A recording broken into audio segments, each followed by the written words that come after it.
വർഷങ്ങളോളം ശരീരം തളർന്നു കിടപ്പിലായിരുന്നിട്ടും തന്റെ കിടക്കയിൽ നിന്നുകൊണ്ട് വിപ്ലവകാരികളെ പ്രതിരോധിച്ച വിശുദ്ധ ജൂലി ബില്ലാർട്ടിന്റെ തിരുനാൾ ഇന്ന് സഭ ആഘോഷിക്കുന്നു.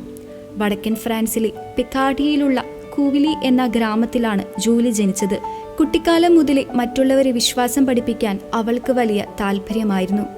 1774 ജൂലിയുടെ പിതാവിനെ ആരോ വെടിവെക്കാൻ ശ്രമിച്ചു. ആ ക്രൂരമായ സംഭവം കണ്ട ജൂലിക്ക് വലിയ മാനസിക ആഘാതമുണ്ടാകുകയും അവളുടെ ശരീരം ഭാഗികമായി തളർന്നു പോകുകയും ചെയ്തു. എന്നാൽ ആ തളർച്ചയിലും കിടക്കയിൽ കിടന്നുകൊണ്ട് അവൾ ഗ്രാമത്തിലെ കുട്ടികളെ മതബോധനം പഠിപ്പിക്കുന്നത് തുടർന്നു. 1790 ഫ്രഞ്ച് വിപ്ലവത്തിന്റെ ഭാഗമായി സഭയോട് കൂറുപുലർത്താത്ത ഒരു വൈദികൻ ജൂലിയുടെ ഗ്രാമത്തിലെ പള്ളി ഏറ്റെടുത്തു.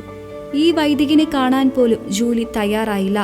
എന്ന് മാത്രമല്ല, ആ ഗ്രാമത്തിലെ മുഴുവൻ ആളുകളെയും ആ പള്ളി ബഹിഷ്കരിക്കാൻ അവൾ പ്രേരിപ്പിച്ചു.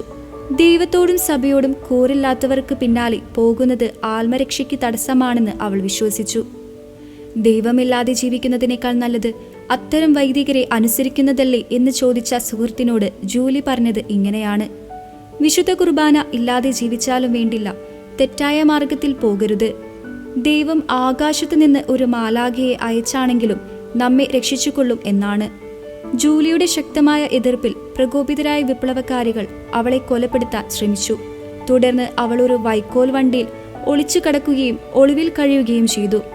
അമീൻസ് എന്ന സ്ഥലത്ത് വെച്ച് ജൂലി ഫ്രാൻസിസ് ബ്ലിൻ എന്ന പ്രഭുയെ കണ്ടുമുട്ടി. അവർ ഇരുവരും ചേർന്ന് പാവപ്പെട്ട കുട്ടികളെ പഠിപ്പിക്കാനും വിശ്വാസം പുനഃസ്ഥാപിക്കാനുമായി ഇൻസ്റ്റിറ്റ്യൂട്ട് ഓഫ് നോട്രി ഡാം എന്ന സന്യാസിനി സഭ സ്ഥാപിച്ചു. ഏകദേശം 22 വർഷത്തോളം തളർന്നു കിടന്ന ജൂലി 1804 ഒരു നൊവേന പ്രാർത്ഥനയ്ക്കിടെ ഒരു വൈദികന്റെ നിർദ്ദേശപ്രകാരം എഴുന്നേറ്റ് നടക്കാൻ ശ്രമിക്കുകയും അത്ഭുതകരമായി സൗഖ്യം പ്രാപിക്കുകയും ചെയ്തു. രോഗശാന്തിക്ക് ശേഷം ഇരട്ടിക്കരുത്തോടെ അവൾ ഫ്രാൻസിലുടനീളം 15 കോൺവെന്റുകൾ സ്ഥാപിച്ചു. 1816 ബെൽജിയത്തിലെ നമൂർ എന്ന സ്ഥലത്ത് വെച്ചാണ് വിശുദ്ധ ജൂലി ബില്ലാർട്ട് അന്തരിച്ചത്. അസാധ്യമായ സാഹചര്യങ്ങളിലും വിശ്വാസത്തിനു വേണ്ടി ഉറച്ചു നിൽക്കാൻ അവളുടെ ജീവിതം ഇന്നും ലക്ഷക്കണക്കിന് ആളുകളെ പ്രേരിപ്പിക്കുന്നു.